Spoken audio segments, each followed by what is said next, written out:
Speaking of the shooters, because this is something that I've been wanting to ask you, as far as the school shootings that we see and all of these shootings, it's always the same script. A crazy person or kid goes and shoots up a bunch of random innocent people. It usually ends up that the FBI finds a manifesto of them being angry or upset or whatnot. In your opinion, or your experience as an intelligence officer, would you say that most of these shootings, the shooter actually is just a CIA crisis actor, or somebody that's a patsy that they drugged up or something and sent off to go shooting, like they gave them commands or programming? But they're not actually organic, random people that decided to go crazy one day and just shoot up random people. That's my theory. Well, that's a great question. And I'd say it's kind of the latter, but it's a little more complicated than that. And again, as a federal firearms instructor who has taught tens of thousands from every branch of the military, well published in SWAT, I've done a lot of active shooter or active killer training. And if you go back to Uvalde, some of the core police officers there were in on it. Some of them weren't, that influenced the others. But with Ramos, the dress-wearing demoniac, everybody saw the film of where he's walking into the school building, but I showed a couple seconds before where there were two guys standing there watching him walk into the building. And right a half hour before, a small Army plane flew in. So I think that MK Ultra was tested on Ted Kaczynski when he was a very young guy going to Harvard. And of course, he was being the professor that was psychologically torturing him, was sponsored by the CIA. But now MK Ultra is across the country. And that's one of the things that goes with the bioweapon and the boosters and the 5G and the DEWs. And a lot of this is through the super violent video games, the lack of parenting, the lack of spiritual connection to God. And then on a lot of these video games, this is where a lot of spies will talk to each other. Mm-hmm. And so I think it's a combination of all those elements combined with the SSRIs, which do not stop violent behavior. That's a total lie. And we come back again to the corporate cartels once again. And then the AIs that activate them via these games that they're playing. Remember, an hour before the shooting, somebody who was playing a violent video game with Ramos called the FBI, but of course the FBI did nothing. And we've never heard how did he get these two expensive Daniel Defense rifles are high-end rifles. They're expensive. They're kind of like the Rolexes of the AR-15 platforms. He had a really expensive truck. Right. Why don't we ever hear where that stuff came from? Well, because it's coming from the FBI, CIA, Praetorian Guard, deep state that it's playing. But it's not really a crisis actor.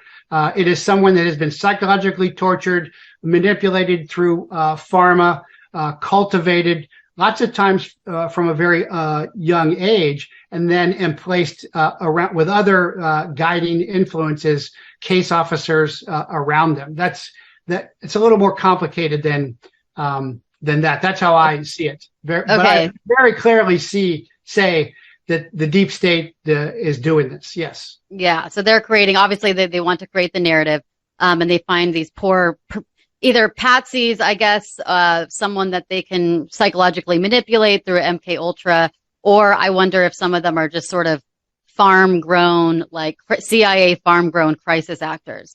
Because I guess maybe you can answer this question, but I always wonder, where do all these crisis actors come from when there's events like this or shootings or false flags and there's crisis actors there? Is there just like a place where they're all sort of trained by CIA agents or something, or like even like children?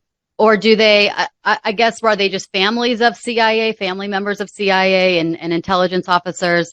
What is your take, or what is your knowledge on crisis actors at false flag? Well, there's a lot of nepotism in that community, and you can see it going from White House staff to news media. And if you think about the ancient nobility families, where World War I starts because it's intermarriage issues, it's very much like that. But training en masse, I mean, they put out announcements asking for crisis actors for these things. We've seen that many times. We've seen where the crisis actor moves when they're supposed to be dead. We've seen that in Ukraine. We've seen that over and over. So it's a little more sophisticated than that. But a lot of wherever there's one of these events, right before the event, there is some kind of training exercise. I can tell you. Drill. Yeah, when I deployed to Honduras, working next to in the Las Vegas Salient in Mocoron next to Nicaragua, the training exercise was the cover for working with the Contras who were exfiltrating out and then infiltrating back in. And so that's it. But they don't know. The other thing is that we're just coming to figure out is about targeted individuals where somebody from the FBI or DHS or something will contact somebody and say, hey, your neighbor is on a terrorist watch list. So we'd like you to go out and let some air out of her tires or follow them to the doctor's office. And then we'll pay you $100 by your phone. And so this is a whole nother, this targeted individual network that we're just seeing. And I've actually had the targeted individuals have a group together. They have an attorney together. They're finally figuring this out. That's another aspect of this. And that's why, if you recall, remember the retired black police officer that was killed on Facebook camera live. And remember the disabled person that was tortured on Facebook live. Right. Why live? Why live that's proof of death. Normally we talk about proof of life for kidnapping and rescue, hostage rescue. That's proof of death so that they can get paid. That's another part of the big tech, deep state, the ghost in the machine, the demon in the machine, so to speak. Interesting.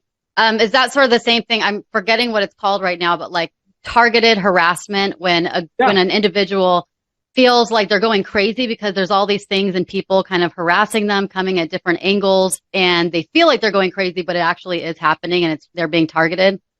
That's right. That's again. And so when you look at these massive budgets of the FBI and CIA, you're like, what are they buying? Another gun or what? So no, they're buying off individuals. So in my day, when I was doing my big whistleblowing, I paid my informant one time $250,000, which was the lifetime cap for a DEA confidential informant. Now they're called confidential human sources. But but you look at what the FBI is paying sources now, 20, 30,000 at a pop. So that's what they're doing is they're paying all these people off and they're saying, hey, we can't really tell you what's going on, but Dan is a terrorist suspect, or she's a right-wing racist, and now racism is the new religion beyond anything. And so we need you to follow her around or whatever. That's really how I see what's going on today. Interesting. But just what if they're counting on all these people and crisis actors and paid informants by the FBI to not go public and not say, share their secrets with anybody or tell people, a lot of people can't keep secrets. So what happens if somebody gets paid to do something like that or be a crisis actor and then they spill the beans to somebody? Well, that's a great question. What they'll do a lot of times is say, hey, this is classified. So there's 3 levels of classification: confidential, secret, and top secret. Then there's caveats and stuff. But if you classify it and you reveal it, then you're committing a felony. So then they can say, if you reveal this now, this is a classified investigation, then we will arrest you. And so if you look at what they're doing with President Trump, it's all about classified documents, even though Hunter and Pedo Joe, tons more classified documents. And then we ask, well, what are the classified? Well, we can't tell you what the classified documents are because they're classified. So there's a caveat that the CIA likes to use called ORCON, which means originator controlled, which means the intelligence is whatever I say it is. And so we control everything that's going on through there. So that's what I think happened with Ray Epps. I think, and in my day, it was Ollie North. I think I've told you how I got called in, had to cut my hair, put on my Green Beret and Class A's, come out of the tunnel in Panama. And the first 45 minutes of the briefing was, are we going to end up before Congress like Ollie North? And the answer was, no, we're doing everything legal, no problem. But Ollie North was running an illegal covert operation. He shouldn't have. And the result of that was the CIA got the cocaine money that built the Clinton cartel of death in Mena, Arkansas. There was and that's why you rarely want to do covert operations. Now, of course, in 5th generation warfare, all they do is covert operations all the time. Fast and Furious was a covert operation. It was a weapon running operation.